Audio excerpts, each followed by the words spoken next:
2 ಅರಸುಗಳು ಅಧ್ಯಾಯ 4. ಹುಡುಗನು ದೊಡ್ಡವನಾದ ಮೇಲೆ ಒಂದು ದಿವಸ ಹೊಲದಲ್ಲಿ ಕೊಯ್ಯುವವರ ಸಂಗಡ ಇದ್ದ ತನ್ನ ತಂದೆಯ ಬಳಿಗೆ ಹೋದನು. ಅಲ್ಲಿದ್ದಾಗ ಅವನು ಪಕ್ಕನೆ, ಅಪ್ಪ, ನನ್ನ ತಲೆ, ನನ್ನ ತಲೆ ಎಂದು ಕೂಗಲು ತಂದೆಯು ಒಬ್ಬ ಸೇವಕನನ್ನು ಕರೆದು ಅವನಿಗೆ, ಇವನನ್ನು ತಾಯಿಯ ಹತ್ತಿರ ತೆಗೆದುಕೊಂಡು ಹೋಗು ಎಂದು ಆಜ್ಞಾಪಿಸಿದನು. ಸೇವಕನು ಹುಡುಗನನ್ನು ಅವನ ತಾಯಿಗೆ ತಂದೊಪ್ಪಿಸಿದನು. ಹುಡುಗನು ಮಧ್ಯಾಹ್ನದವರೆಗೂ ತಾಯಿಯ ತೊಡೆಯ ಮೇಲೆ ಇದ್ದುಕೊಂಡು ಅನಂತರ ಸತ್ತನು. ಕೂಡಲೇ ಆಕೆಯು ಅವನನ್ನು ದೇವರ ಮನುಷ್ಯನ ಕೋಣೆಗೆ ತೆಗೆದುಕೊಂಡು ಹೋಗಿ ಅವನ ಮಂಚದ ಮೇಲೆ ಮಲಗಿಸಿ ಬಾಗಲು ಮುಚ್ಚಿ ಗಂಡನನ್ನು ಕರೆಸಿ ಅವನಿಗೆ, ದಯವಿಟ್ಟು ನನಗೋಸ್ಕರ ಒಬ್ಬ ಸೇವಕನನ್ನೂ ಒಂದು ಕತ್ತೆಯನ್ನು ಕಳುಹಿಸು, ನಾನು ಬೇಗನೆ ದೇವರ ಮನುಷ್ಯನ ಬಳಿಗೆ ಹೋಗಿ ಬರುತ್ತೇನೆ ಎಂದು ಹೇಳಿದಳು. ಅದಕ್ಕೆ ಅವನು, ಇಂದು ಅಮಾವಾಸ್ಯೆಯಲ್ಲ, ಸಬ್ಬತ್ತಲ್ಲ, ಈ ಹೊತ್ತು ಯಾಕೆ ಹೋಗುತ್ತೀ ಅಂದನು. ಆಕೆಯು ಚಿಂತೆಯಿಲ್ಲ ಎಂದು ಹೇಳಿ ಕತ್ತೆಗೆ ತಡಿ ಹಾಕಿಸಿ ಕೂತುಕೊಂಡು ಸೇವಕನಿಗೆ, ಹೊಡೆ, ಓಡಿಸುತ್ತಾ ಬಾ, ನಾನು ಅಪ್ಪಣೆ ಮಾಡುವವರೆಗೂ ನಿಲ್ಲಿಸಬೇಡ ಎಂದು ಆಜ್ಞಾಪಿಸಿದಳು. ಹೀಗೆ ಆಕೆಯು ಪ್ರಯಾಣ ಮಾಡಿ ಕರ್ಮೆಲ್ ಬೆಟ್ಟದ ಮೇಲಿದ್ದ ದೇವರ ಮನುಷ್ಯನ ಬಳಿಗೆ ಬಂದಳು.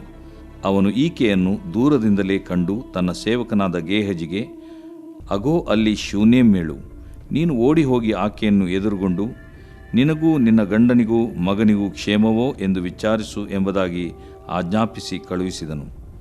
ಆಕೆಯು ಆ ಸೇವಕನಿಗೆ ಕ್ಷೇಮ ಎಂದು ಉತ್ತರ ಕೊಟ್ಟು ಬೆಟ್ಟದ ಮೇಲಿದ್ದ ದೇವರ ಮನುಷ್ಯನ ಬಳಿಗೆ ಬಂದು ಅವನ ಪಾದಗಳನ್ನು ಹಿಡಿದಳು.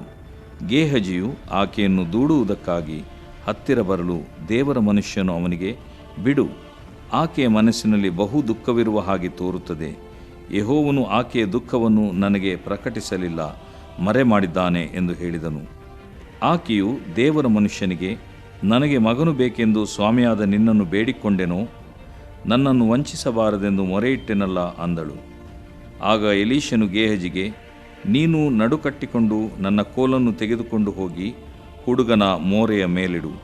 ಹೋಗುವಾಗ ದಾರಿಯಲ್ಲಿ ಯಾರನ್ನೂ ವಂದಿಸಬೇಡ, ಅವರ ವಂದನೆಯನ್ನು ಸ್ವೀಕರಿಸಬೇಡ ಎಂದು ಹೇಳಿ ಕಳುಹಿಸಿದನು. ಆದರೂ ಹುಡುಗನ ತಾಯಿ, ಯೆಹೋವನಾಣೆ, ನಿನ್ನ ಜೀವದಾಣೆ, ನಾನು ನಿನ್ನನ್ನು ಬಿಟ್ಟು ಹೋಗುವುದಿಲ್ಲ ಎಂದು ಹೇಳಿದ್ದರಿಂದ ಎಲೀಷನು ಆಕೆಯ ಜೊತೆಯಲ್ಲಿ ಹೊರಟನು. ಅವರ ಮುಂದಾಗಿ ಹೋದ ಗೇಹಜಿಯು ಕೋಲನ್ನು ಹುಡುಗನ ಮುಖದ ಮೇಲಿಟ್ಟರೂ ಶಬ್ದವಿಲ್ಲ, ಜೀವದ ಲಕ್ಷಣವಿಲ್ಲ. ಆದುದರಿಂದ ಅವನು ಹಿಂದಿರುಗಿ ಹೋಗಿ ಎಲೀಷನನ್ನು ಎದುರುಗೊಂಡು ಅವನಿಗೆ, ಹುಡುಗನು ಎಚ್ಚರವಾಗಲಿಲ್ಲ ಅಂದನು. ಎಲೀಷನು ಆ ಮನೆಯನ್ನು ಮುಟ್ಟಿದಾಗ ಸತ್ತ ಹುಡುಗನು ತನ್ನ ಮಂಚದ ಮೇಲೆ ಇಡಲ್ಪಟ್ಟಿರುವುದನ್ನು ಕಂಡು ಯಾರೂ ಒಳಗೆ ಬಾರದಂತೆ ಆ ಕೋಣೆಯ ಬಾಗಲನ್ನು ಮುಚ್ಚಿಕೊಂಡು ಯೆಹೋವನನ್ನು ಪ್ರಾರ್ಥಿಸಿದನು. ಅನಂತರ ಹುಡುಗನ ಮೇಲೆ ಬೋರ್ಲ ಬಿದ್ದು ತನ್ನ ಬಾಯಿ, ಕಣ್ಣು, ಕೈಗಳನ್ನು ಅವನ ಬಾಯಿ, ಕಣ್ಣು, ಕೈಗಳಿಗೆ ಮುಟ್ಟಿಸಿದ್ದರಿಂದ ಹುಡುಗನ ದೇಹವು ಬೆಚ್ಚಗಾಯಿತು. ಆಮೇಲೆ ಹುಡುಗನನ್ನು ಬಿಟ್ಟು ಎದ್ದು ಮನೆಯಲ್ಲಿ ತುಸು ಹೊತ್ತು ಅತ್ತಿತ್ತ ಅಡ್ಡಾಡಿ ತಿರುಗಿ ಅವನ ಮೇಲೆ ಬೋರ್ಲ ಬೀಳಲು ಹುಡುಗನು 7 ಸಾರಿ ಸೀತು ಕಣ್ದೆರೆದನು. ಆಗ ಎಲೀಷನು ಗೇಹಜಿಗೆ, ಶೂನೇಮ್ಯಳನ್ನು ಕರೆ ಎಂದು ಆಜ್ಞಾಪಿಸಲು ಅವನು ಆಕೆಯನ್ನು ಕರೆದನು. ಆಕೆಯು ಬಂದಾಗ ಎಲೀಷನು ಆಕೆಗೆ, ನಿನ್ನ ಮಗನನ್ನು ತೆಗೆದುಕೋ ಎಂದು ಹೇಳಿದನು.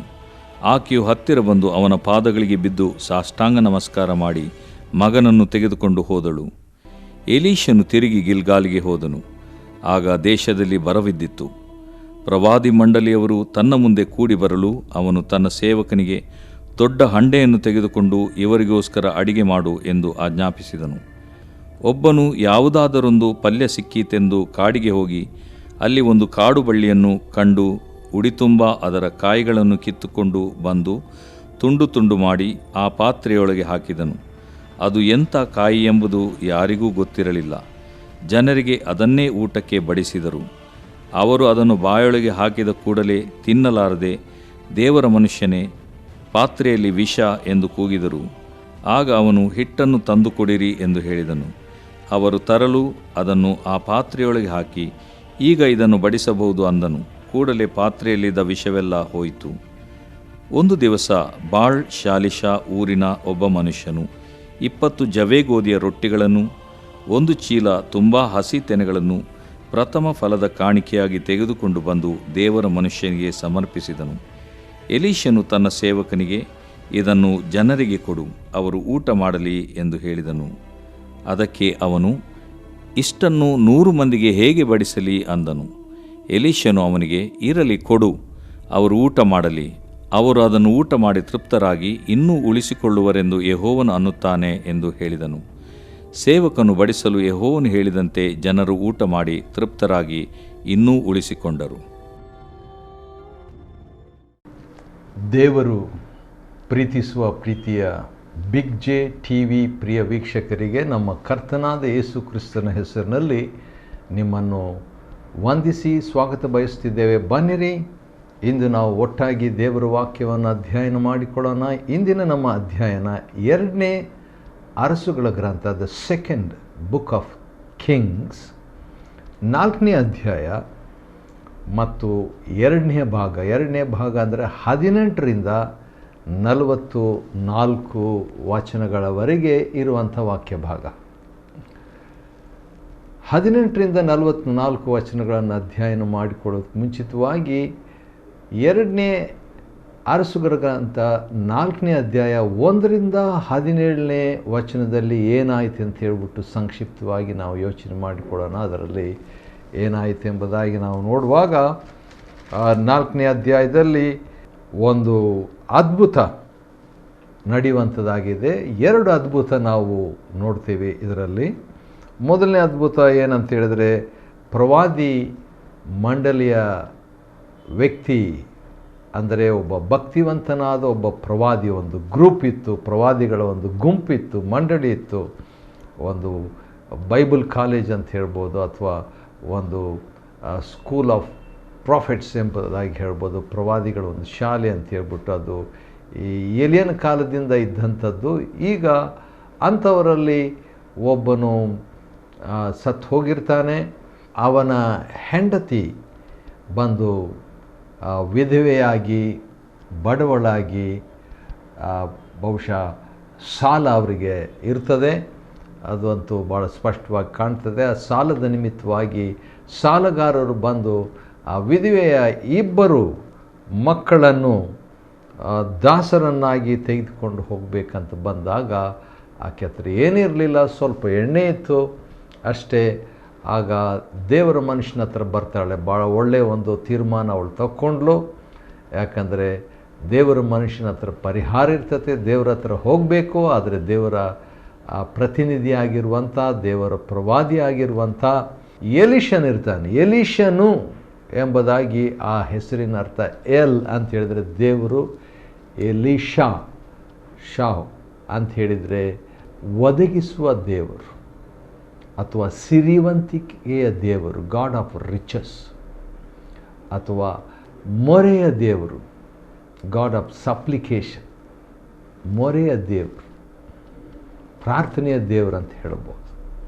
ಹೌದು, ಅದು ಅಂಥ ಒಂದು ಹೆಸರು ಈತನಿಗಿತ್ತು. ಇನ್ನೊಂದು ಅರ್ಥ ಕೂಡ ಎಲೀಷಾ ಅಂತ ಹೇಳಿದ್ರೆ ಬಿಡುಗಡೆಯ ದೇವರು. ಇನ್ನೊಂದು ಅರ್ಥ ಕೂಡ ನಾವು ಹೇಳ್ಬೋದು, ಗಾಡ್ ಆಫ್ ಫ್ರೀಡಮ್, ಸ್ವತಂತ್ರದ ದೇವರು ಎಂಬ ಹೆಸರು ಹೊಂದಿದ್ದನು ಈ ವ್ಯಕ್ತಿ ಎಲೀಷನು. ಈಗ ಆ ಒಂದು ಸ್ವತಂತ್ರವನ್ನು ಈ ವಿಧವೆಗೆ ಕೊಡ್ತಾನೆ. ಬಿಡುಗಡೆಯನ್ನು ಈ ವಿಧವೆಗೆ ಅವತ್ತಿನ ದಿವಸ ಸಿಗ್ತದೆ. ಗಾಡ್ ಆಫ್ ರಿಚಸ್, ಹೌದು, ಬಡವಳಾಗಿದ್ದಂಥ ಆಕೆ ಈಗ ಕ್ಷಣ ಮಾತ್ರದಲ್ಲಿ, ಸ್ವಲ್ಪ ಸಮಯದಲ್ಲಿ ಸಿರಿವಂತಳಾಗಿಬಿಡ್ತಾಳೆ, ಐಶ್ವರ್ಯವಂತಳಾಗ್ತಾಳೆ. ಗಾಡ್ ಆಫ್ ರಿಚಸ್ ಎಂಬುದಾಗಿ ಒಂದು ಮೊರೆಯನ್ನು ಆಕೆ ದೇವರ ಮನುಷ್ಯನಿಗಿಡುವಾಗ ಗಾಡ್ ಆಫ್ ಸಪ್ಲಿಕೇಶನ್, ಮೊರೆಯ, ಪ್ರಾರ್ಥನೆಯ, ಕರೆಯ ದೇವರೆಂಬುದನ್ನು ದೇವರು ಈ ಪ್ರವಾದಿ ಮುಖಾಂತರವಾಗಿ ರುಜುಪಡಿಸುವಂಥದ್ದನ್ನು ನಾವು ನೋಡ್ತೇವೆ. ಹೌದು, ಅಕ್ಕಪಕ್ಕದವರಲ್ಲಿರುವಂಥ ಬರೀ ಪಾತ್ರೆಗಳನ್ನೆಲ್ಲ ತಗೊಂಡು ಬರ್ತಾಳೆ. ತಗೊಂಡು ಬಂದು ಇದ್ದಂಥ ಎಣ್ಣೆಯನ್ನು ಸುರಿಯುವಾಗ ಅದು ಎಣ್ಣೆ ನಿಲ್ಲದೆ ಸುರಿಯುತ್ತಲೇ ಇರುವಂಥ ಒಂದು ಅದ್ಭುತ. ಎಷ್ಟೊಂದು ಪಾತ್ರೆಗಳಿರುವಾಗ ಎಲ್ಲ ಪಾತ್ರೆಗಳು ತುಂಬಿ ಹೋಯಿತು. ಇನ್ನೇನು ಯಾವ ಪಾತ್ರೆಯೂ ಇಲ್ಲ, ಖಾಲಿ ಪಾತ್ರೆ, ಬರೀ ಪಾತ್ರೆ ಯಾವುದು ಇರಲಿಲ್ಲ. ಅಷ್ಟೊಂದು ಎಣ್ಣೆಯನ್ನು ಮಾರಿ ಸಾಲಗಾರನಿಗೆ ಸಾಲ ತೀರಿಸ್ತಾಳೆ. ಅಷ್ಟೇ ಅಲ್ಲ, ಉಳಿದಂಥ ದುಡ್ಡನ್ನು ಇಟ್ಕೊಂಡು ಆಕೆ 2 ಮಕ್ಕಳನ್ನು ಸಾಕುವಂಥ ಒಂದು ಜೀವನ ಮಾಡುವಂಥ ಒಂದು ಅನುಭವ ಆಕೆಗಾಗ್ತದೆ. ಶೂನೇಮ್ ಎಂಬಂಥ ಸ್ಥಳಕ್ಕೆ ಹೋದಾಗ ಅಲ್ಲಿ ಕೂಡ ಆ ಶೂನೇಮ್ ಸ್ತ್ರೀ ತನ್ನ ಗಂಡನಿಗೆ, ನಮ್ಮ ಮನೆ ಮುಂದೆ ಹೋಗ್ತಾ ಬರುವಂಥ ಈ ಮನುಷ್ಯನು ಪರಿಶುದ್ಧನು, ದೇವರ ಮನುಷ್ಯನೆಂಬುದಾಗಿ ಸಾಕ್ಷಿ ಕೊಡ್ತಾಳೆ. ಕೊಟ್ಟದ್ದಷ್ಟೇ ಅಲ್ಲದೆ ದೇವ್ರ ಮನುಷ್ಯನಿಗಾಗಿ ಏನಾದರೂ ಮಾಡಬೇಕಂತ ಹೇಳ್ಬಿಟ್ಟು ಒಂದು ಚಿಕ್ಕ ಕೋಣೆ, ಒಂದು ಮಂಚ, ಒಂದು ಕುರ್ಚಿ, ಒಂದು ದೀಪಸ್ತಂಭ ಆ ರೀತಿಯಾಗಿ ಇಡ್ತಾರೆ. ಅಲ್ಲೇ ಬಂದು ಎಲಿಷನು ಮತ್ತು ಅವನ ಅಸಿಸ್ಟೆಂಟ್ ಸೇವಕನಾದ ಗೆಹಜಿ ಅಂತ ಹೇಳಿದ್ರೆ ಕಣಿವೆಯ ದರ್ಶನ ಎಂಬಂಥ ಕಣಿವೆಯನ್ನು ದರ್ಶಿಸುವಂಥವನು ಎಂಬಂಥ ಒಂದು ಹೆಸರಿರುವಂಥ ವ್ಯಕ್ತಿ. ಅವ್ರು ಬರ್ತಾರೆ. ಏನಾದರೂ ಅವರಿಗೆ ಬೇಕು, ಇಷ್ಟೆಲ್ಲ ನಮಗೆ ಸಹಾಯ ಮಾಡಿದ ಮೇಲೆ ನಿನಗೋಸ್ಕರವಾಗಿ ರಾಜನ ಮುಂದೆ ನಿಂತ್ಕೋಬೇಕಾ, ರಾಜನ ಕಡೆಯಿಂದ ನಾ ಕೇಳಬೇಕಾ, ಯಾಕಂದರೆ ಏನಾದರೂ ಪ್ರತ್ಯುಪಕಾರ ಮಾಡಬೇಕು, ಸೇನಾಪತಿಗೆ ಏನಾದರೂ ಹೇಳಬೇಕಾ ಅಂತ ಕೇಳಿದಾಗ ಆಕೆ ಭಾಳ ಸಂತೃಪ್ತಿಯಿಂದ ಇರುವಂಥ ಸ್ತ್ರೀ ಆಗಿರೋದ್ರಿಂದ ಏನು ಕೇಳ್ಕೊಳ್ಳದೆ ನನ್ನ ಜನರ ಜೊತೆಯಲ್ಲಿ ಸ್ವಕುಲದವರ ಮಧ್ಯದಲ್ಲಿ ನಾನು ಸುಖವಾಗಿ ಇದ್ದೀನಿ ಎಂಬುದಾಗಿ ಆನ್ಸರ್ ಕೊಡ್ತಾಳ್ರೆ. ಆದರೆ ಈ ಗೆಹಜಿ, ಈ ಅಸಿಸ್ಟೆಂಟ್ ಇದ್ದಾನಲ್ಲ, ಅವನಿಗೆ ಗೊತ್ತಿರ್ತದೆ ಆಕೆಯ ಅವಶ್ಯಕತೆ ಏನು ಅಂತ ಹೇಳ್ಬಿಟ್ಟು. ಯಾಕಂತ ಹೇಳಿದ್ರೆ ಬಹುಶಃ ಅವನು ಗಮನಿಸಿರ್ತಾನೆ, ಹೌದು ಗಂಡ ಹೆಂಡತಿ ಅವರು ಇದ್ದಾರೆ, ಆದರೆ ಮಕ್ಕಳಿಲ್ಲ ಎಂಬುದಾಗಿ ಹೇಳಿದಾಗ, ಬರೋ ವರ್ಷ ಇದೇ ಟೈಮ್ನಲ್ಲಿ ನಾವು ಬರುವಾಗ ನಿಮಗೊಂದು ಮಗು ಆಗಿರ್ತದೆ ಎಂಬುದಾಗಿ ಒಂದು ಪ್ರವಾದನೆಯನ್ನು ಪ್ರವಾದಿಯಾದಂಥ ಎಲಿಷನ್ ಹೇಳಿದಾಗ ಒಂದು ಮಗು ಆಕೆಗೆ ಹುಟ್ಟುತ್ತದೆ. ಆ ಮಗು ಬೆಳೆದ ಮೇಲೆ ಒಂದಿನ ಏನಾಗ್ತದೆ ಅಂತ ಹೇಳ್ಬಿಟ್ಟು ನಾವು ನೋಡೋಣವೇ. ಭಾಳ ಶಾಕಿಂಗ್ ಆಗಿರುವಂಥ ಒಂದು ಘಟನೆ ಏನಂತ ಹೇಳಿದ್ರೆ, ಆ ಮಗು ಏನಾಗ್ತದೆ, ಸ್ವಲ್ಪ ಬೆಳೆದಂಥ ಮಗನು ನನ್ನ ತಲೆ ಅಂತ ತಲೆ ಹಿಡ್ಕೊಂಡ್ಬಿಡ್ತಾನೆ. ಕಡೆಗೆ ತಂದೆ ಏನು ಮಾಡ್ತಾನೆ, ಸೇವಕರನ್ನ ಕರೆಸ್ಬಿಟ್ಟು ತಾಯಿ ಹತ್ರ ಕರ್ಕೊಂಡು ಹೋಗ್ಬಿಡ್ರಿ ಅಂತ ಹೇಳ್ಬಿಟ್ಟು ತಾಯಿ ಹತ್ರ ಕರ್ಕೊಂಡು ಹೋದಾಗ ತಾಯಿ ಮಧ್ಯಾಹ್ನದವರೆಗೆ ತಾಯಿ ತನ್ನ ತೊಡೆಯ ಮೇಲೆ ಆ ಮಗು ಇದ್ದಾಗ ಕೊನೆಗೆ ಮಗು ಸತ್ತು ಹೋಗ್ತದೆ. ಆ ಹುಡುಗ ಸತ್ತು ಹೋಗ್ತಾನೆ. ಈಕೆಯ ಈ ಶುನೇಮಿನ ಸ್ತ್ರೀಯ ಬಗ್ಗೆ, ಶುನೇಮ್ ಅಂತ ಹೇಳಿದ್ರೆ ಪ್ರಶಾಂತ, ಆದ ಕಾರಣ ಪ್ರಶಾಂತ ಸ್ತ್ರೀ ಅಂತ ನಾವು ಹೇಳಿದರೂ ತಪ್ಪಾಗಲಾರದು. ಈ ಪ್ರಶಾಂತ ಸ್ತ್ರೀ ಏನು ಮಾಡ್ತಾಳೆ, ಸತ್ತ ತಕ್ಷಣ ಆ ಸೇವಕರನ್ನ ಕಳಿಸ್ಬಿಟ್ಟು ಮಗು ಸತ್ತು ಹೋಯ್ತು ಅಂತ ಹೇಳ್ಬಿಟ್ಟು ಗಂಡನಿಗೆ ಹೇಳೋದಕ್ಕೆ ಬದಲು, ಆಶ್ಚರ್ಯ, ನಾವಿದ್ರೆ ಏನು ಮಾಡ್ತಿದ್ದೀವೋ, ಭಾಳ ಆಶ್ಚರ್ಯ. ಆಕೆ ಏನು ಮಾಡ್ತಾಳೆ, ದೇವರ ಮನುಷ್ಯನ ಕೋಣೆಗೆ ಹೋಗ್ಬಿಟ್ಟ, ಆ ದೇವ್ರ ಸೇವಕನಿಗೋಸ್ಕರವಾಗಿ ಒಂದು ರೂಮ್ ಕಟ್ಟಿರ್ತಾಳಲ್ವ, ಆ ಒಂದು ಕೋಣೆಗೆ ಹೋಗ್ಬಿಟ್ಟು ಆ ದೇವ್ರ ಸೇವಕನಿಗೆ ಅಂತ ಹೇಳ್ಬಿಟ್ಟು ಒಂದು ಮಂಚ ಇಟ್ಟಿರ್ತಾಳಲ್ಲ, ಆ ಮಂಚದ ಮೇಲೆ ಡೆಡ್ ಬಾಡಿ, ಆ ಶವ, ಮಗನ ಶವವನ್ನು ಹಾಕಿಬಿಟ್ಟು ಬಾಗಿಲು ಮುಚ್ಚಿಬಿಟ್ಟು ಗಂಡನನ್ನು ಕರೆಸ್ಬಿಟ್ಟು, ದಯವಿಟ್ಟು ನನಗೆ ಒಂದು ಪರ್ಮಿಷನ್ ಕೊಡಬೇಕು, ಒಂದು ಸೇವಕನನ್ನು ಕಳಿಸ್ಕೊಡು ಮತ್ತು ಒಂದು ಕತ್ತೆಯನ್ನು ನನಗೆ ಕಳಿಸ್ಕೊಡು, ನಾನು ಬೇಗ ದೇವ್ರ ಮನುಷ್ಯನ ಮನೆಗೆ ಹೋಗಬೇಕು, ದೇವ್ರ ಮನುಷ್ಯನ ಹತ್ರ ಹೋಗ್ಬಿಟ್ಟು ಬರ್ತೇನೆ ಅಂತ ಹೇಳಿದಾಗ ಗಂಡನಿಗೆ ಆಶ್ಚರ್ಯ ಆಗ್ತದೆ. ಯಾಕಂದರೆ ಸಾಮಾನ್ಯವಾಗಿ ಅವ್ರೇನು ಮಾಡ್ತಾರೆ, ಒಂದು ಅಮಾವಾಸ್ಯೆ ಇದ್ದಾಗ ಹೋಗುವಂಥ ಒಂದು ವಾಡಿಕೆ ಇತ್ತು, ಅಥವಾ ಸಬ್ಬತ್ ಏನಾದರೂ ಸ್ಪೆಷಲ್ ಇದ್ದಾಗ ಅಂಥ ಟೈಮ್ನಲ್ಲಿ ಹೋಗಿ ದೇವರ ಮನುಷ್ಯನನ್ನು ಭೇಟಿ ಆಗುವಂಥದ್ದು ಇತ್ತು. ಆದರೆ ಅಂತಹ ಒಂದು ವಿಶೇಷ ಏನಿಲ್ಲಲ್ಲ ಅಂತ ಹೇಳಿದಾಗ, ಪರವಾಗಿಲ್ಲ, ಚಿಂತೆ ಇಲ್ಲ, ನಾನು ಹೋಗಬೇಕು ಅಂತ ಹೇಳಿದಾಗ ಆಕೆ ಹೋಗ್ತಾಳೆ. ಗಂಡನಿಗೆ ಹೇಳಲ್ಲ, ಮಗು ಸತ್ತೋಯ್ತು ಅಂತ ಹೇಳ್ಬಿಟ್ಟು. ಆಶ್ಚರ್ಯ, ಆಕೆ ನಂಬಿಕೆ ನೋಡ್ರಿ, ಆಕೆಯ ಧೈರ್ಯ ನೋಡ್ರಿ, ಆಕೆಯ ಒಂದು ಪ್ರಶಾಂತತೆ ನೋಡ್ರಿ. ಶೂನೇಮ್ ಅಂತ ಹೇಳಿದ್ರೆ ಪ್ರಶಾಂತ ಸ್ತ್ರೀನೇ ಆಕೆ. ಅಂಥ ಒಂದು ಶಾಕಿಂಗ್ ಘಟನೆ ಆಗಿದ್ದಾಗ್ಯೂ ಕೂಡ ಆಕೆ ಪ್ರಶಾಂತವಾಗಿ, ಒಂದು ವಾಕ್ಯ ನನಗೆ ನೆನಪಿಗೆ ಬರ್ತಾ ಇದೆ. ಅದೇನಂತ ಹೇಳಿದ್ರೆ, ಯೆಶಾಯನ ಗ್ರಂಥ 28ನೇ ಅಧ್ಯಾಯದ 16ನೇ ವಚನ ಈ ರೀತಿಯಾಗಿದೆ. ಭಾಳ ಒಂದು ಒಳ್ಳೆಯ ಒಂದು ವಾಕ್ಯ. ಕರ್ತನಾದ ಯೆಹೋವನು ಹೀಗೆ ಹೇಳುತ್ತಾನೆ. ದೇವರು ಹೇಳಿದ ಮೇಲೆ ಅದನ್ನು ಗಮನಿಸಬೇಕು. ಅದೇನೆಂದರೆ, ಈಗೋ ಪರೀಕ್ಷಿತವಾಗಿಯೂ ಮಾನ್ಯವಾಗಿಯೂ, ಎರಡನೇದು, ಇರುವ ಮೂಲೆಗಲ್ಲನ್ನು ಚೀಯೋನಿನಲ್ಲಿ ಸ್ಥಿರವಾದ ಅಸ್ಥಿವಾರವನ್ನಾಗಿ ಇಡುತ್ತೇನೆ, ಭರವಸವಿಡುವವನು ಆತುರ ಪಡುವನು. ದೇವರಲ್ಲಿ ಭರವಸೆ ಇಟ್ಟಾಗ ಏನಾಗ್ತದೆ, ಆತುರ ಪಡೋದಿಲ್ಲ, ಶಾಕ್ ಆಗೋದಿಲ್ಲ. ಈ ಶೂನೇಮಿಯಳು ಆ ರೀತಿಯಾಗಿರುವಂಥ ಒಬ್ಬ ಸ್ತ್ರೀಯಾಗಿ ನಾವು ಗಮನಿಸ್ತೇವೆ. ಏನಂತ, ಮಗು ಸತ್ತೋಗ್ಬಿಟ್ಟಿದೆ, ಆದರೂ ಕೂಡ ಆಕೆಯು ಆತುರ ಪಡದೆ, ಶಾಕ್ ಆಗದೆ ಆಕೆಯು ಹೋಗ್ತಾಳೆ. ಹೋಗ್ತಾ ಇದ್ದಾಗ ದೇವರ ಮನುಷ್ಯನು ತನ್ನ ಅಸಿಸ್ಟೆಂಟಿಗೆ ಗೆಹಜಿಗೆ ಹೇಳಿ ಕಳಿಸ್ತಾನೆ, ಅಲ್ಲಿ ಬರ್ತಾ ಇರುವಂಥದ್ದು ಶೂನ್ಯಮ್ಯಳು ಇದ್ದ ಹಾಗೆ ಕಾಣ್ತದಲ್ಲ ಅಂತ ಹೇಳಿದಾಗ ಗೆಹಜಿನೇ ಹೇಳ್ತಾನೆ, ಅಗೋ ಶೂನ್ಯಮ್ಯಳೆ ಓಡಿ ಬರ್ತಾ ಇದ್ದಾಳೆ, ಆದ ಕಾರಣ ನೀನು ಓಡೋಗ್ಬಿಟ್ಟು ಕೇಳು, ನೀನು, ನಿನ್ನ ಗಂಡ, ನಿನ್ನ ಮಗ ಕ್ಷೇಮನ ಅಂತ ವಿಚಾರಿಸಂತ. ಆದ ಕಾರಣ ಗೆಹಜಿ ಹೋಗ್ಬಿಟ್ಟು ಆಕೆಗೆ ಹೇಳ್ತಿದ್ದಾನೆ, ಕ್ಷೇಮನ ಅಂತ ಹೇಳ್ಬಿಟ್ಟು, ಮಗ ಕ್ಷೇಮನ, ಮಗನು ಕೂಡ, ಮಗನ ಡೆಡ್ ಬಾಡಿ ಮನೆಯಲ್ಲಿ ಇಟ್ಬಿಟ್ಟು ಬಂದಿದ್ದಾಳೆ, ಮಗ ಕ್ಷೇಮನ ಅಂತ ಹೇಳಿದಾಗ ಆಕೆ ಸೇವಕನಿಗೆ 26ನೇ ವಚನ 2ನೇ ಅರಸು ಮತ್ತು 4ನೇ ಅಧ್ಯಾಯದ 26ನೇ ವಚನದಲ್ಲಿ ಕೊಟ್ಟಂಥ ಒಂದು ಶಾರ್ಟ್ ಸಂಕ್ಷಿಪ್ತವಾದ ಒಂದೇ ಮಾತಿನ ಉತ್ತರ ಅದೇನಂತ ಹೇಳಿದರೆ, ಕ್ಷೇಮ, ಕ್ಷೇಮ. ನೀನು ಕ್ಷೇಮನ, ಕ್ಷೇಮ. ನಿನ್ನ ಗಂಡ ಕ್ಷೇಮನ, ಕ್ಷೇಮ. ನಿನ್ನ ಮಗು, ನಿನ್ನ ಮಗ ಕ್ಷೇಮನ, ಕ್ಷೇಮ. ಒಂದು ರೀತಿಯಿಂದ ಇದೇನು ಅನ್ನಿಸ್ತದೆ, ಸುಳ್ಳಿದ್ದ ಹಾಗೆ ನಮಗೆ ಅನ್ನಿಸ್ಬೋದಿದು. ಮಗ ಕ್ಷೇಮವಾಗಿರಲಿಲ್ಲ, ಸತ್ತೋಗಿದ್ದ. ಈಕೆ ಮಾನಸಿಕವಾಗಿ ಕ್ಷೇಮವಾಗಿ ಇರಲಿಲ್ಲ ಒಂದು ರೀತಿಯಿಂದ. ಆದರೂ ಆಕೆ ವಿಶ್ವಾಸದಿಂದ ಕ್ಷೇಮ ಎಂಬುದಾಗಿ ಹೇಳ್ತಾಳೆ. The language of faith.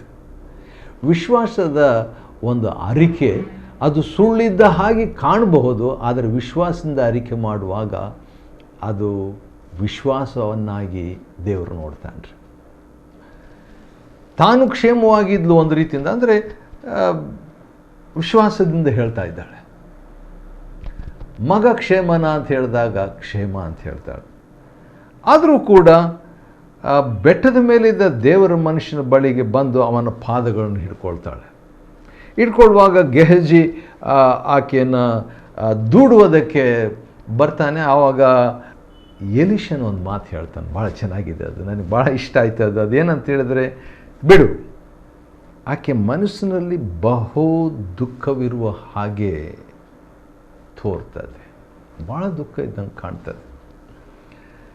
ಯೆಹೋವನು ಆಕೆಯ ದುಃಖವನ್ನು ನನಗೆ ಪ್ರಕಟಿಸಲಿಲ್ಲ, ದೇವರು ನನಗೆ ಮರೆ ಮಾಡಲಿಲ್ಲ. ಆದ ಕಾರಣ ನೋಡೋಣ ಅಂತ ಹೇಳಿದಾಗ ಆಕೆಯು ದೇವರ ಮನುಷ್ಯನಿಗೆ, ನನಗೆ ಮಗನು ಬೇಕೆಂದು ಸ್ವಾಮಿಯಾದ ನಿನ್ನನ್ನು ಬೇಡಿಕೊಂಡೇನೋ, ನನ್ನನ್ನು ವಂಚಿಸಬಾರ್ದೆಂದು ಮೊರೆ ಇಟ್ನಲ್ಲ ಅಂತ ಹೇಳಿದಾಗ ಎಲಿಷನು ಗೆಹಜಿಗೆ, ನೀನು ತಕ್ಷಣ ಏನೋ ಆಯಿತು ಅಂತ ಗೊತ್ತಾಗ್ಬಿಡ್ತದೆ. ಎಲಿಷನಿಗೆ ಗೆಹಜಿ ಹೇಳ್ತಾನೆ, ನೀನೇನು ಮಾಡಿಬಿಟ್ರು, ಕೂಡಲೇ ಇಮಿಡಿಯೇಟ್ಲಿ ನೀನೇನು ಮಾಡು, ನೀನು ನಡುಕಟ್ಟಿಕೊಂಡು ಕೋಲನ್ನು ತೆಗೆದುಕೊಂಡು ಹೋಗಿ ಹುಡುಗನ ಮುಖದ ಮೇಲೆ ನನ್ನ ಕೋಲನ್ನಿಡು, ಹೋಗು. ಹೋಗುವಾಗ ದಾರಿಯಲ್ಲಿ ಯಾರನ್ನು ವಂದಿಸಬೇಡ, ಅರ್ಜೆಂಟ್ ಇದು, ಬೇಗ ಹೋಗು ಅಂತ ಹೇಳಿದಾಗ ಹೋಗ್ಲಿಕ್ಕೆ ರೆಡಿ ಆಗ್ತಾನೆ ಗೆಹಜಿ. ಆದರೆ ಆ ಹುಡುಗನ ತಾಯಿ ಏನು ಹೇಳ್ತಾಳೆ, ಯೆಹೋವನಾಣೆ, ನಿನ್ನ ಜೀವದಾಣೆ. ಈ ಮಾತು ಕೇಳಿದ ತಕ್ಷಣ ಏನು ನೆನಪಿಗೆ ಬರ್ತದೆ, ನನಗಂತೂ ಏನು ನೆನಪಿಗೆ ಬರ್ತದೆ ಅಂತ ಹೇಳಿದ್ರೆ, ಎಲಿಷನು ತನ್ನ ಆತ್ಮೀಕ ತಂದೆಯಾದಂಥ ಎಲಿಯನನ್ನು 4 ಕಡೆಗಳಲ್ಲಿ ಸುಮಾರು ಹೋದಾಗ, ಇನ್ನೇನು ಪರಲೋಕಕ್ಕೆ 5ನೇದು ಕೊನೆಯ ಸ್ಥಳ ಪರಲೋಕ ಹೋಗೋ ಮುಂಚಿತವಾಗಿ, ನಾನು ಇಂಥ ಕಡೆ ಹೋಗ್ತೀನಿ, ಗಿಲ್ಗಾಲಿಗೆ, ನಾನು ಯೋರ್ದನಿಗೆ ಹೋಗ್ತೀನಿ ಅಥವಾ ಬೆಥೇಲ್ಗೆ ಹೋಗ್ತೀನಿ ಎಂಬುದಾಗಿ ಹೇಳಿದಾಗ ಇದೇ ಮಾತನ್ನು ಎಲಿಷನು ಎಲಿಯನಿಗೆ ಹೇಳ್ತಾನೆ. ಏನಂತ, ಯೆಹೋವನಾಣೆ, ನಿನ್ನ ಜೀವದಾಣೆ. ಅದೇ ಮಾತು ಈಕೆಗೆ ಹೇಗೆ ಸಿಕ್ತೋ ಗೊತ್ತಿಲ್ಲ, ಬಹುಶಃ ಈ ಕಥೆಯನ್ನು ಹಾಕಿ ಪ್ರವಾದಿಗಳಿಂದ ಕೇಳಿಸ್ಕೊಂಡಿರ್ಬೋದು. ಅದೇ ಮಾತನ್ನು ಈಗ ಈ ಒಬ್ಬ ಮಹಿಳೆ, ಈ ಶೂನ್ಯಮ್ಯಳು, ಶೂನೇಮ್ ಅಂತ ಹೇಳಿದ್ರೆ ಪ್ರಶಾಂತಳು ಏನಂತ ಹೇಳ್ತಿದ್ದಾಳೆ, ಅದೇ ಮಾತು ಎಲಿಷನ್ ಹೇಳಿದ ಮಾತನ್ನೇ ಎಲಿಷನಿಗೆ ಹೇಳ್ತಿದ್ದಾಳೆ. ಹೇಳ್ಬಿಟ್ಟು ಏನು ಹೇಳ್ತಿದ್ದಾಳೆ, ನಾನು ನಿನ್ನನ್ನು ಬಿಟ್ಟು ಹೋಗೋದಿಲ್ಲ, ಅಷ್ಟೇ. ಈಗೇನು ಮಾಡಬೇಕು ಎಲಿಷನ, ಆಯಿತು ನಾನು ಬರ್ತೀನಿ ಅಂತ ಹೇಳ್ಬಿಟ್ಟು ಫಸ್ಟು ಅಸಿಸ್ಟೆಂಟ್ನ ಕಳಿಸಿರ್ತಾನೆ. ಏನೇ ಪ್ರಾಬ್ಲಮ್ ಇದ್ದರೆ ಕೋಲ್ ತಗೊಂಡು ಹೋಗಿ ಇಡೋದು ಸರಿ ಹೋಗ್ತದೆ ಅಂತ ಹೇಳಿದಾಗ ಅದೆಲ್ಲ ಬೇಡ ಅಂತ ಈಕೆ ನೀನೇ ಬರಬೇಕು. ಕಡೆಗೆ ಅವನು ಹೋಗ್ತಾನ್ರಿ. ಹೋಗಿ ಆದರೂ ಕೂಡ ಮುಂದಾಗಿ ಗೆಹಜಿ ಹೋಗಿರ್ತಾನೆ. ಹೋಗ್ಬಿಟ್ಟು ಕೋಲ್ ಇಟ್ಬಿಡ್ತಾನೆ ಇವನು. ಯಾಕಂತ ಹೇಳಿದ್ರೆ ಹೋಗಂತ ಹೇಳಿದ ಮೇಲೆ ಹೋಗಲೇಬೇಕಲ್ಲ, ಸ್ವಲ್ಪ ಬೇಗನೆ ಹೋಗ್ತಿರ್ತಾನೆ. ಇವರು ಹೋದಾಗ ಏನು ಶಬ್ದ ಇಲ್ಲ, ಏನು ಲಕ್ಷಣ ಇಲ್ಲ, ಯಾಕಂದ್ರೆ ಡೆಡ್ ಬಾಡಿ ಸತ್ತು ಹೋಗಿದೆ. ಸತ್ತ ಹುಡುಗನನ್ನು ತನ್ನ ಮಂಚದ ಮೇಲೆ ಇಡಲ್ಪಟ್ಟಿರುವುದನ್ನು ಕಂಡು ಯೆಹೋವನನ್ನು ಪ್ರಾರ್ಥಿಸಿದನು. ಅನಂತರ ಆ ದೇಹ ಬೆಚ್ಚಗಾಯಿತು. ಆನಂತರ ಸತ್ತು ಹೋದಂಥ ಮಗನನ್ನು ಆಕೆಗೆ ಕರೆದು ಕೊಡ್ತಾನೆ. ಆಕೆಗೆ ಆ ಮಗನನ್ನು ಕೊಟ್ಟಾಗ, ನಿನ್ನ ಮಗನನ್ನು ತೆಗೆದುಕೋ ಅಂತ ಹೇಗೆ ಕೊಟ್ಟಾಗ ಆಕೆ ತಗೊಳ್ಳಲ್ಲ. ಫಸ್ಟ್ ಏನು ಮಾಡ್ತಾಳೆ, ಆಕೆಯು ದೇವರ ಮನುಷ್ಯನ ಪಾದಕ್ಕೆ ಬಿದ್ದು ಸಾಷ್ಟಾಂಗ ನಮಸ್ಕಾರ ಮಾಡಿ ಆಮೇಲೆ ಮಗನನ್ನು ತಗೊಳ್ತಾಳೆ. ಅದ್ಭುತ. ಅದೇ ರೀತಿಯಾಗಿ ಊಟ ಮಾಡುವಾಗ ವಿಷ ಇರ್ತದೆ. ಆ ವಿಷ ಇದೆ ಅಂತ ಹೇಳಿಬಿಟ್ಟು ನೋಡಿದಾಗ ಅಲ್ಲಿ ಕೂಡ ಒಂದು ಅದ್ಭುತವನ್ನು ಆ ವಿಷ ತೆಗೆದು ಹಾಕಿಬಿಡ್ತಾನೆ ರೀ. ಆಶ್ಚರ್ಯ ಅದು. ವಿಷ ಇದೆ ಅಂದ ತಕ್ಷಣ ಒಂದು ಹಿಟ್ಟು ತಗೊಂಡು ಬಂದು ಆ ಹಿಟ್ಟನ್ನು ಹಾಕಿದ ತಕ್ಷಣ ವಿಷ ಹೋಗಿಬಿಡ್ತದೆ. ಆಮೇಲೆ ಒಂದು 20 ರೊಟ್ಟಿ ಇರ್ತದೆ, ಆದರೆ ಜನರು ನೋಡಿದರೆ 100 ಜನ ಬಂದುಬಿಟ್ಟಿರ್ತಾರೆ. ಆ 20 ರೊಟ್ಟಿ 100 ಜನರಿಗೂ ಸಿಗುವಂಥ ಒಂದು ಅದ್ಭುತ, ಮಲ್ಟಿಪ್ಲಿಕೇಶನ್ ಹೆಚ್ಚಾಗುವಂಥದ್ದು ಮಾಡ್ತಾರೆ. ಈ ರೀತಿಯಾಗಿ 3 ಅದ್ಭುತಗಳನ್ನು ನಾವು 2ನೇ ಅರಸುಗಳ ಗ್ರಂಥ 4ನೇ ಅಧ್ಯಾಯ 18ರಿಂದ 44 ವಚನಗಳಲ್ಲಿ ನಾವು ನೋಡ್ತೇವೆ. ಈ ಅಧ್ಯಯನವನ್ನು ನಾವು ಅಧ್ಯಯನ ಮಾಡಿಕೊಳ್ಳುವಂತೆ ದೇವರು ಕೊಟ್ಟ ಕೃಪೆಗಾಗಿ ಆತನ ಸ್ತೋತ್ರವಾಗಲಿ. ದೇವರು ನಿಮ್ಮನ್ನು ಆಶೀರ್ವದಿಸಲಿ.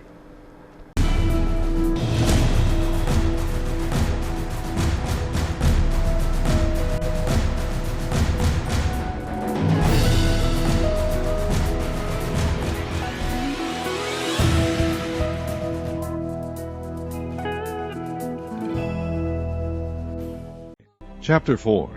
And when the child was grown, it fell on a day that he went out to his father to the reapers. And he said unto his father, My head, my head. And he said to a lad, Carry him to his mother. And when he had taken him and brought him to his mother, he sat on her knees till noon, and then died. And she went up and laid him on the bed of the man of God, and shut the door upon him, and went out. And she called unto her husband, and said, Send me, I pray thee, one of the young men, and one of the asses, that I may run to the man of God, and come again. And he said, Wherefore wilt thou go to him today? It is neither new moon nor Sabbath. And she said, It shall be well. Then she saddled an ass, and said to her servant, Drive, and go forward, slack not thy riding for me, except I bid thee. So she went and came unto the man of God to Mount Carmel.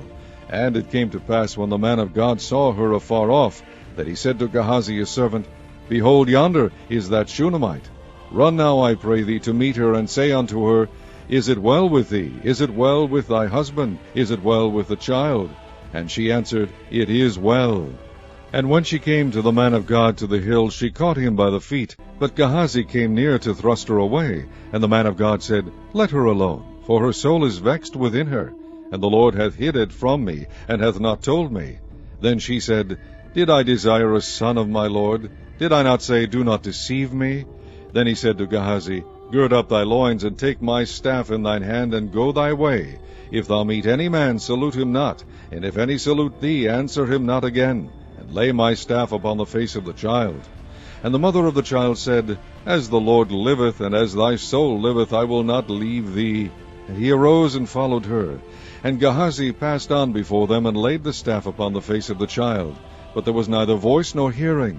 Wherefore he went again to meet him, and told him, saying, The child is not awaked. And when Elisha was come into the house, behold, the child was dead, and laid upon his bed. And he went in therefore, and shut the door upon them twain, and prayed unto the Lord. And he went up, and lay upon the child, and put his mouth upon his mouth, and his eyes upon his eyes, and his hands upon his hands, and he stretched himself upon the child, and the flesh of the child waxed warm. Then he returned and walked in the house to and fro, and went up and stretched himself upon him. And the child sneezed 7 times, and the child opened his eyes. And he called Gehazi, and said, Call this Shunammite. So he called her. And when she was come in unto him, he said, Take up thy son. Then she went in, and fell at his feet, and bowed herself to the ground, and took up her son, and went out. And Elisha came again to Gilgal, and there was a dearth in the land, and the sons of the prophets were sitting before him. And he said unto his servant, Set on the great pot, and seethe pottage for the sons of the prophets. And one went out into the field to gather herbs, and found a wild vine, and gathered thereof wild gourds his lap full, and came and shred them into the pot of pottage, for they knew them not. So they poured out for the men to eat. And it came to pass, as they were eating of the pottage, that they cried out and said, O thou man of God, there is death in the pot. And they could not eat thereof. But he said, Then bring meal. And he cast it into the pot. And he said, Pour out for the people that they may eat. And there was no harm in the pot. And there came a man from Baal Sharisha, and brought the man of God bread of the first fruits, 20 loaves of barley, and full ears of corn in the husk thereof. And he said, Give unto the people that they may eat. And his servitor said, What? Should I set this before 100 men? He said again, Give the people that they may eat. For thus saith the Lord, They shall eat, and shall leave thereof. So he set it before them, and they did eat, and left thereof according to the word of the Lord.